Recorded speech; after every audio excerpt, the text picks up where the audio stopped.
This motion today is very much to support the sovereignty and territorial integrity of Ukraine, and I support this motion. We have heard and seen so much in the last few days about Ukraine and the terrible way their people are being treated in their own country by Russia, a move sanctioned by the Russian government but may not be in support of the majority of its Russian people. In the last few days, we have heard some politicians in this country make wild statements about expelling the Russian ambassador. This might sound like a popular move, but common sense must prevail here, and doors must remain open so the mad actions of Russia will be condemned at the highest level in this country. Ireland must focus most of our efforts on something we can do, and this is to make the Ukrainians who come here welcome and comfortable in this country. From what I can gather, Minister, no accommodation provision has been made for anyone coming from the Ukraine to Ireland. This is typical, all talk but little or no action.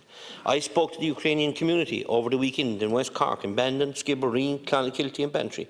Many of them told me they were living in one-bed apartments and are expecting family to arrive here, in some cases 5 to 10 between adults and children, on a 90-day visa, and all are expected to cram in to one-bed apartments. This is no way good enough, and the government must act quickly. What is the solution, you may ask? Well, what about our lovely community centres, our parish halls of the country? Yes, this is not the perfect solution, but surely better than 10 people in one-bed apartments.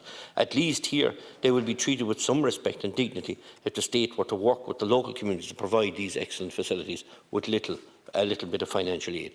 In the last few days, I've seen what I always knew was in this country, as an outpouring of love and kindness, as a Ukraine family were reunited yesterday in Dublin Airport and last night in Balladahub after a nightmare journey was started in Kiev last Friday morning, when they went to their local hospital with their 5.5-year-old son who has leukemia, to be met at the hospital by the medical team who gave the boy's mother and father the boy's medical records and told him to flee the country immediately.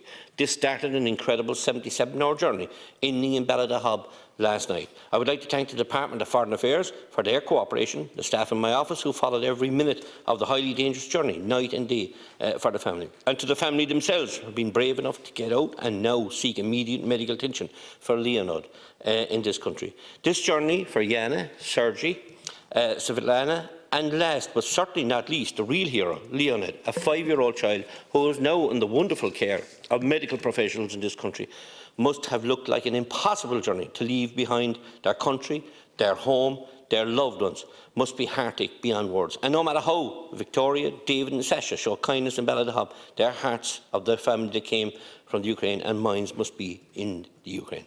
I would like to thank the doctors, nurses and staff in the Medical Health Centre in Skull today for the wonderful care shown to Leonid, who was to undergo a bone marrow transplant in the Ukraine on March the 10th.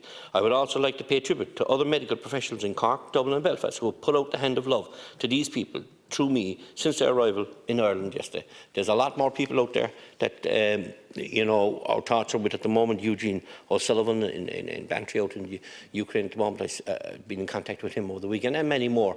And we're doing our level best. But Minister, we need to look at the accommodation side here on the side. Sorry.